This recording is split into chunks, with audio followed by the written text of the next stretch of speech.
Okay, 6.4. I'm going to wave papers around at you again. And I'm going to explain how the labeling on that unit circle works in radians versus degrees, which are a little easier because everybody counts in the same order in this country. And then we'll go on from there. Okay, so the unit circle, we talked about it a while ago. Sorry, I hope this is showing up on my camera. 0, 90, 180. All right, there are 2 pi radians in a unit circle. The easiest way to think about that is 2 pi is a circle, because most everybody has already learned that 2 pi r squared for that 2 pi has a specific definition. If you want to Google it, you can find a picture for it, but it's really not necessary for this. The whole circle is 2 pi, which means half of the circle is 1 pi. That's where you get this. There's 0 pi, there's pi, and then on around here is 2 pi. Remember I said the circle loops? Same thing. So 0 pi, 1 pi, 2 pi, 3 pi, 4 pi. You can just keep going round and round and round. You just add in whatever little piece you've got. Now I put the 90 degrees on here. So from here to here is a single pi. This is half of it. Pi over 2. So counting by halves, 0 pi, half pi. These are 2 half pies, which is a whole pi. 3 half pi, which is 3 pi over 2. 4 half pies, which is a total of 2. This is the fraction thing that everybody's like, you can't do math unless you remember what you did. Yeah. So that's where that comes from. Those math people saying it's all building on the same foundation. That's pretty true, but it's still a weird statement. So this way you got 0 pi, pi over 2, pi, 3 pi over 2. They're just counting by halves. Next page. We're going to take the halves and divide it into fourths or quarters, because that's a real common fraction that people like. This is all just a decision. There's no great magic behind these definitions or these divisions. People do what they like. People do what they're used to. And by the time we get to this end, they've been doing it for several hundred years. We're stuck with it.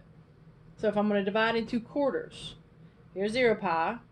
Here's a quarter of a pi, which is pi over 4. Here's 2 quarters of a pi, which is pi over 2. Here's 3 quarters of a pi, which is 3 pi over 4. Here's 4 quarters of a pi, which is the whole pi. 5 quarters, 6 quarters, 7 quarters, 8 quarters, which gives you all these reduced fractions. Oh yeah, I did do them good. So 2 pi over 4 is the same thing as pi over 2. Then this would be 4 pi over 4, which is 1 pi. 5 pi over 4, 6 pi over 4, 7 pi over 4, 8 pi over 4. There's nothing magic about this.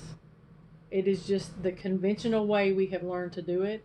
It's what math people have accepted because somebody taught them, who taught them, who taught them, and now nobody even questions it. So that's what we do. Same reason we drive on the left-hand side of the road. Which we do, don't we? Yeah, okay. Okay, let's go to thirds. Now, the unit circle looks so terrible because both of these are on the same picture. That has nothing to do with math. That has everything to do with the price of ink and paper, and a way to make all this get printed in the smallest amount of space to save money on a textbook that they're going to charge you a lot for. So now we have 2 careers or 2 vocations that are imposing their conventional wisdom onto a single thing, which has become really complicated because of that. Let's go to thirds next. So the whole thing is pi divided into thirds. This is exactly the same way you cut a small pizza at Pizza Hut or Pizza Plus in case you're interested. 1 pi over 3, 2 pi over 3, 3 pi over 3, which is the same thing as pi, 4 pi over 3, 5 pi over 3, 6 pi over 3, which is 2 pi.